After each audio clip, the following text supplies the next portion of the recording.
how fear is changing into faith. ஒரு பயம் விசுவாசமாக, நம்பிக்கையாக எப்படி மாறப்போகுதுன்றது பார்க்கிறோம். நம்ம கர்த்தருக்கு பயந்து, 1 நீதிமொழிகள் 7ஆம் வசனங்கள் என்ன சொல்றது? கர்த்தருக்கு பயந்ததினாலே ஞானத்தின் ஆரம்பம். The fear of the Lord is the beginning of wisdom. நம்ம எல்லாருமே ஞானத்தின் ஆரம்பத்திலே எப்படி இருக்கோம்னா, ஞானத்தின் ஆரம்பம் வரும்போதே ஞானினால ஞானின்ற அளவுக்கு நம்ம எல்லாருமே பேசுவோம். ஸோ ஞானத்தின் ஆரம்பம் எப்படி இருக்குன்றனா, ஒரு குழந்தை கையில் எக்ஸாமுக்கு பெண்ணு முடிக்கிறதில்ல, அந்த கொஸ்டின் முடிக்கிறது எனக்கு தெரியும்.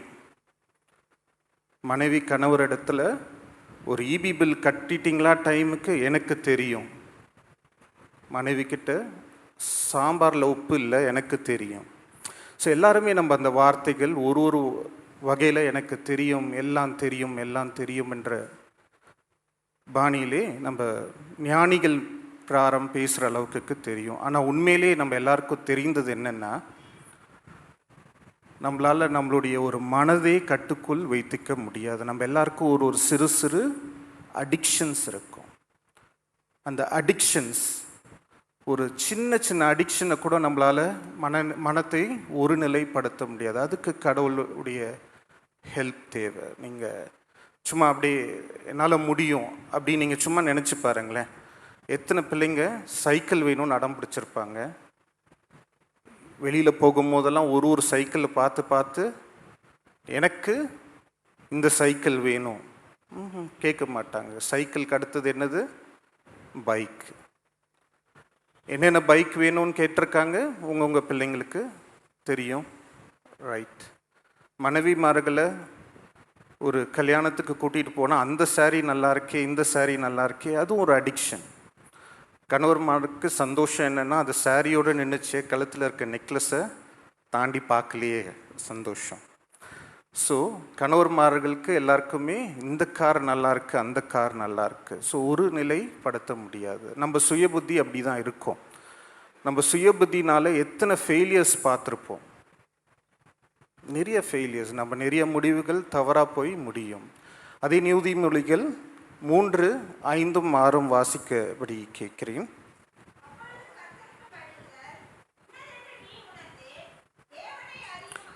நீதிமொழிகள் 3ஆம்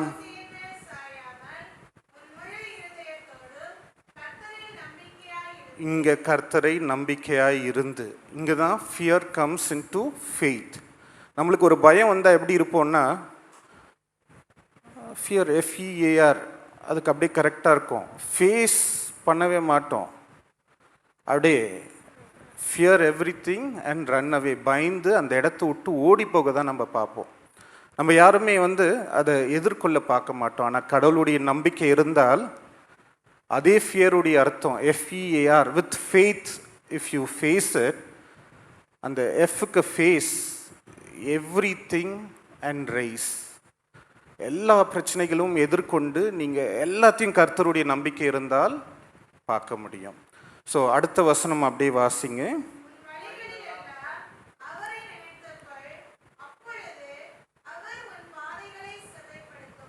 சோறு திருப்பி வாசிங்க.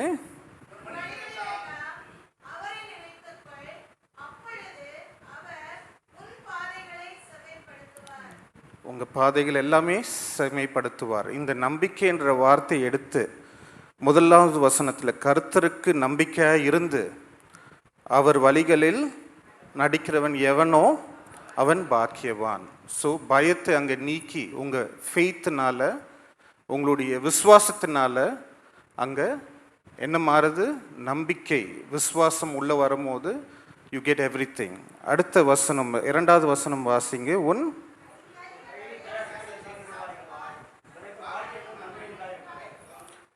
நம்ம எல்லாருக்குமே எப்படி இருக்குன்னா, உன் கைகளின் பிரயாசத்தை ஆசீர்வதிப்பார்னா, நம்மளுக்கு கடவுள் இன்ஸ்டன்ட் காஃபி மாதிரி, ஒரு பட்டன் ப்ரெஸ் பண்ணால் காஃபி கையில் வர அளவுக்கு கடவுள்கிட்ட கேட்போம். நைட்டு ப்ரே பண்ணால் காலையில் இருக்கணும். No no no. உன் கைகளின் பிரயாச ஆசீர்வதிக்கப்படும் அப்படின்னா, என்னுடைய வீட்டம்மா ஒரு சிறந்த தோட்டக்கலைஞர், கார்டனிங்.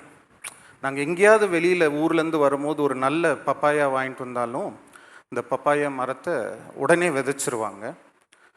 அந்த சீடை விதைச்சி அதில் வர கனி, முதல் கனி பாஸ்டர் ஐயா அவர்களுக்கு முதல் கனி எடுத்துகிட்டு போய் கொடுத்துருவாங்க. அதுக்கப்புறம் வர எல்லா கனியுமே அவ்வளோ எல்லா கனியுமே வீட்டில் வளர்ந்தது அவ்வளோ ஸ்வீட்டாக இருக்கும். வெளியில் வாங்கினா கூட அப்படி இருக்காது, அந்த அளவுக்கு டேஸ்ட்டாக இருக்கும். ஸோ ஆனால் என் மனைவி சும்மா அப்படி ஷோ பண்ணனால மட்டும் ஆச்சானா இல்லை.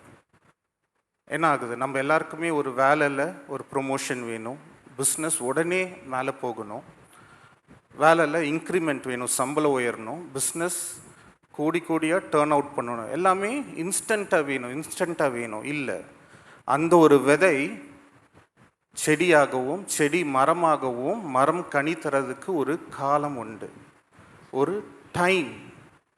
அந்த டைம் கொடுக்கணும். அந்த டைமில் கடவுள் ஒன்றையும் சோதிக்கிறார். எப்படி சோதிக்கிறார் அப்படின்னா, நீ என்ன பண்ண? கலாஷியஸ் 5:22 ஆவியின் கனி அன்பு. இங்கே அன்பா உங்கள் குடும்பத்தை பார்த்தீங்களா? சந்தோஷமா உங்கள் குடும்பத்தை பார்த்தீங்களா? அடுத்தது, வீட்டில் சமாதானமாக இருக்கீங்களா? அடுத்தது, நீடிய பொறுமை. வீட்டில் வர பிரச்சனைக்கு இன்ஸ்டண்ட்டாக கோவப்படுறீங்களா? இல்லை, நீடிய பொறுமை தேவை. அடுத்தது, தயவு.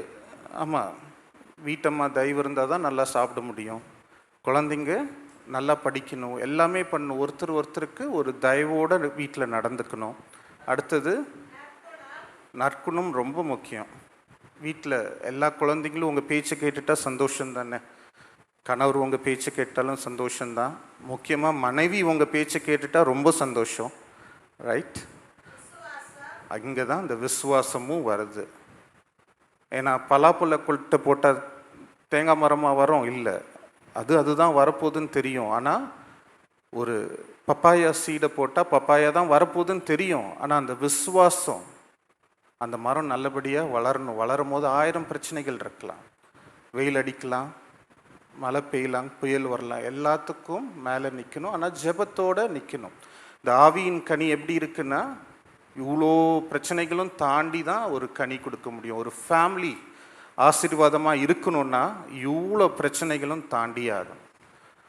அதில் இந்த time taken to give you blessing, இந்த காலங்கள் உங்களை கர்த்தர் ஆசீர்வதிக்கிறது வைத்திருக்க காலம் நீங்கள் அன்பாக இருக்கீங்களா, சந்தோஷமாக இருக்கீங்களா, நீடிய பொறுமையோடு இருக்கீங்களான்றது பார்க்கணும்.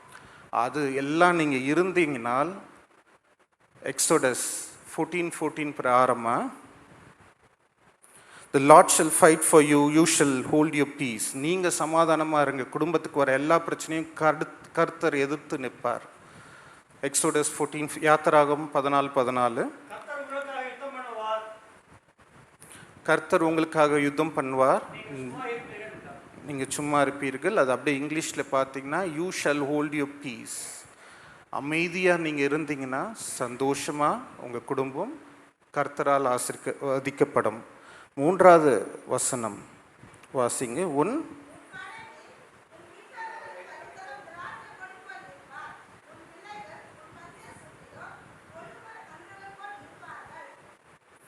ஸோ ஒரு கணவன் அவர்கள் மனைவியை நம்பணும். ஒரு மனைவி அவங்க கணவனை நம்பணும். எனக்கு ஒரு கவர்மெண்ட் ஸ்டாஃப், என்னுடைய நண்பர் ஒருத்தர் கவர்மெண்ட் ஸ்டாஃப், அவருக்கு நிறைய சம்பளம், கம்மி நேர வேலை. ஸோ வீட்டுக்கு அடிக்கடி வந்துடுவார். மனைவி கையில் நீ எங்கே போன, என்ன பண்ண, ஒரு சுதந்திரமே இல்லாத அளவுக்கு ரொம்ப தொந்தரவு கொடுப்பாங்க. ஒரு சந்தேக குணத்தோடே இருப்பாங்க. ஆனால் அவருக்கு கொரோனா வரும்போது ஒரு மரண படுக்கையில் ஹாஸ்பிட்டலில் தனியாக சேர்த்துருந்தாங்க, யாரும் கூட இல்லை. அவங்க மனைவிக்கு கால் பண்ணி கேட்டார், நான் ஒருவேளை இறந்துட்டா நீ என்ன பண்ணுவ அப்படின்னு. மனைவி ரொம்ப கூலாக, நீங்கள் இறந்துட்டா பென்ஷன் வரும், கவர்மெண்ட் பணம், நான் நல்லா தான் இருப்பேன் அப்படின்னு சொல்லி ஃபோனை வச்சுட்டாங்க. அவருக்கு ரொம்ப வருத்தம். ஃபோன் பண்ணி எனக்கு சொன்னார் இந்த மாதிரின்ட்டு. அப்போ தான் சொல்லும் போது, மனைவியை நம்பணும், மனைவியை எல்லா விதத்துலேயுமே அவங்களுக்கு வேண்டிய காரியங்களை நம்ம செய்யணும். ஒரு பாத்திரம், சாப்பிட்ட பாத்திரம் கூட எடுத்து வைக்க மாட்டாங்க நிறைய பேர். சாப்பிட்ட தட்டு அதை எடுத்துகிட்டு போய் கழுவி கொடுக்கறதுமே ஒரு அன்பு தான். அவர் மரண படுக்கைக்கு வெளியில் வந்ததுக்கப்புறம் வீட்டில் அதெல்லாம் ப்ராக்டிஸ் பண்ணார். இன்றைக்கி ரொம்ப நல்லா இருக்கார். ஸோ மனைவின்றது it should be a wise investment forever. The women I feel என்கரேஜ்டுன்ற வார்த்தைகள் இருக்கும், WIFE. The women I feel encouraged. அதுக்கேற்ற மாதிரி மனைவிமார்கள் நடந்துக்கணும். மனைவிமார்கள் அதே வைஃபுக்கு என்ன டெஃபினிஷன் இன்டர்நெட்டில் போட்டிருக்குன்னா, வித்தவுட் இன்ஃபர்மேஷன் ஃபைட்டிங். ஸோ மனைவிமார்கள் கணவரிடத்தில் அடிக்கடி சண்டை போடாதீர்கள். So without information no fight. ஆனால் நீங்கள் நம்பும் போது சிறு சிறு குறைகளும் அதே எக்ஸோடஸ், அதே யாத்ரானாகமம் 14:14 கர்த்தர் நீ சும்மா இரு, அவ்வளோதான். கர்த்தர் உனக்காக எல்லா குறைகளையும் he would fight for you. He would sort out all of your issues. There's no doubt in it. அடுத்த பிரச்சனை, நம்ம கணவர்மார்களையும் நம்பணும். நீ எங்கே இருக்க, இப்போ எங்கே இருக்க ரைட், இருக்கிறோம் தான் ஃபைன். ஆனால் குடும்பத்துக்காக தான் உழைக்கிறாங்க. அதை புரிந்து கணவர் மேலேயும் அதே நம்பிக்கை வைக்கணும். கணவர் மனைவி அடுத்தது அவங்க சொந்த குழந்தையே நம்பணும். Trust your own child, not the neighbour. நான் சிறு பிள்ளையாக இருக்கும்போது எங்களுக்கு நெய்பர் ஒரு இப்போவும் அவங்க இருக்காங்க, ஒரு 96 வயசு இருக்கும் அந்த பாட்டி அம்மாவுக்கு. நான் சிறு பிள்ளையாக இருக்கும்போது ஏதோ விளையாடிட்டு இருக்கும்போது ஏதோ பால் பட்டு அவங்க கண்ணாடி உடஞ்சிடுச்சு. அவங்க எங்கள் அம்மா கையில் வந்துட்டு கண்ணாடி உடஞ்சது பற்றிலாம் சொல்ல, உங்கள் பையன் வேண்டாத சகவாசத்தோடு இருக்கான், அவன் இது பண்ணுறான் அது பண்ணுறான், அந்த கெட்ட காரியம் இந்த கெட்ட காரியம் வந்து சொல்லிட்டு இருந்தாங்க. ஆனால் எங்கள் அம்மா என்ன நம்பினாங்க, என் நெய்பரை நம்பலை. So trust your own children. So நான் அந்த மாதிரி பண்ணலைன்றது நம்புவாங்க. ஆனால் அதே வகையில் இப்போவும் எங்கள் அம்மா இருக்கும்போது டயனாக்கும் அந்த பாட்டினா ரொம்ப பிடிக்கும். டயனா எங்கள் அம்மா அந்த பாட்டி உட்காந்து என்னுடைய சிறு வயசு கதையை பேசும்போது வாட்ஸ்அப்பை கூட மியூட் போட்டுடலாம், அந்த பாட்டியுடைய வாய் ஆப்பை என்னால் மியூட்டே போட முடியாது. அந்த அளவுக்கு கதையாக பேசிகிட்டே இருப்பாங்க.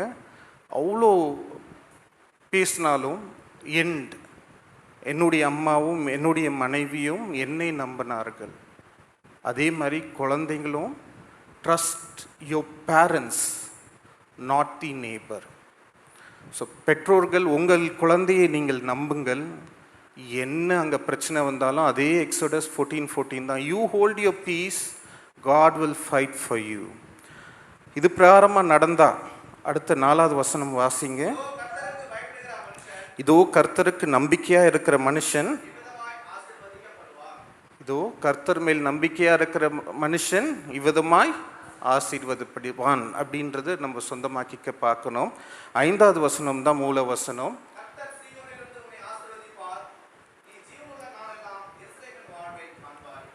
கர்த்தர் சியோனிலிருந்து உன்னை ஆசீர்வதிப்பார். சியோன் மவுண்டன் தான் பைபிளில் இருக்க ஒரு இஸ்ரேலில் இருக்க பெரிய மவுண்டன். அந்த இடத்துல இருக்கிற பெரிய மவுண்டன்லேருந்து தான் கர்த்தர் ஏன் ஆசீர்வதிக்கிறார், அங்கே அதுக்கும் ஒரு காரணங்கள் இருக்குது. The God always bless you from the mount of Zion. So சங்கீதம் 133 முதலாம் வசனமும் 3வது வசனமும் வாசிங்க. இதோ சகோதரர்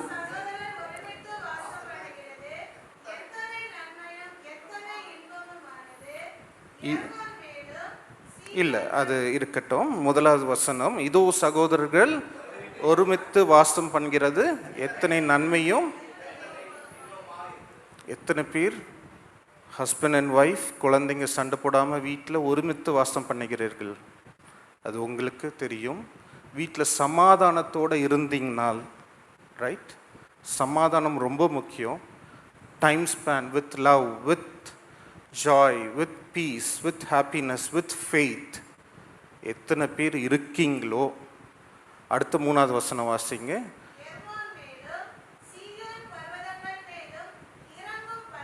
இங்கே என்ன சொல்ல போகுதுன்னா, எர்மோனும் ஒரு பெரிய மலை பைபிளில் குறிப்பிட்டிருக்கிறது, சியோனும் ஒரு பெரிய மலை இஸ்ரேலில் பைபிளில் குறிப்பிட்டிருக்கிறது. அங்கே இறங்கும் பனித்துளி, அந்த height, when you grow on your faith you also rise very high. உங்களுடைய விசுவாசத்தில் நீங்கள் உயரும் போது உங்களுடைய உயரத்துக்கும் கர்த்தர் கொடுக்கும் பனி, வானத்திலேருந்து வர பனியும் அவ்வளோ சுத்தமாக இருக்குமா. அந்த பனிக்கு ஒப்பாய் இருக்கிறத வாசிங்க.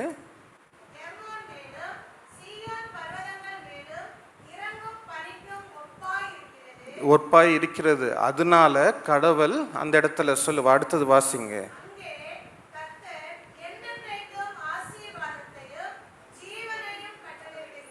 அங்கே கர்த்தர் என்றென்றைக்கும் ஆசீர்வாதத்தையும் ஜீவனையும் கட்டளையிடுகிறார். அங்கே எங்கே? குடும்பம் சந்தோஷமா இருக்கிற இடத்துல அங்கே. மலை மேலே அதுக்கு போய் உட்கார வேண்டிய அவசியம் இல்லை. உங்கள் வீட்டிலே நீங்கள் எல்லாருமே சமாதானத்தோடு இருந்தீங்கன்னா அந்த மலை மேலே நீங்கள் போய் உட்கார வேண்டிய அவசியம் இல்லை. அந்த அளவுக்கு பியூரிட்டியை ஒப்பிடுகிறார் கர்த்தர். He bless from these mount Zion. அந்த இடத்துலேருந்து உங்களுக்கு கட்டளை எடுக்கிறார் ஆசீர்வாதம்னா, இந்த இடத்துல நீங்கள் என்ன பார்க்க வேண்டியதுன்னா உங்கள் குடும்பம். 1வது வசனத்தில் திருப்பி வாசிங்க.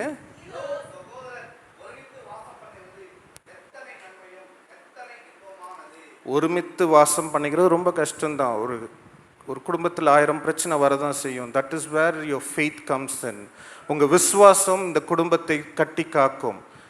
மனைவி ஒரு வைஸ் இன்வெஸ்ட்மெண்ட் ஃபார் எவரா. Wife, W for wise, investment for எவரா. வீட்டை கட்டி காக்கணும். அப்போ தான் குடும்பம் செழிப்பாக இருக்கும். Husband should have the same trust. ஒரு இன்வெஸ்ட்மெண்ட் பண்ணிட்டா அதை தவறாக வராதுன்ற நம்பிக்கை இருக்கணும். கர்த்தர் மேலே நம்பினா, அடுத்தது கர்த்தருக்கு பிறகு குடும்பத்தை நம்பினால், இங்கே என்ன சொல்லுது? சியோனில் கர்த்தர் ஆசீர்வதிப்பார், ஜீவனில் திரும்பியும் உங்களை தேடி வரும்.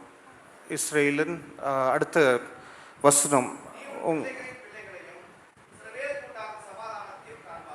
நீ உன் பிள்ளைகளின் பிள்ளைகளை காண்பாய் அப்படின்னாலே, இஸ்ரேலின் சமாதானம் காண்ப வேண்டும் என்றால், you should have the faith and trust in your family, in your children. Do not trust your neighbor, trust your own child. Trust your own parents. Do not trust anyone outside your family. Right? So கர்த்தர் இதை உங்களுக்கும் ஒரு புதிய ஆரம்பமாக, ஒரு புதிய விசுவாசத்தோடு இதை நீங்களும் மேலே இதை பற்றி ஜெபித்து இதோடைய அர்த்தத்தை இன்னும் புரிந்து கொள்ளும்படி கேட்டுக்கொள்கிறேன்.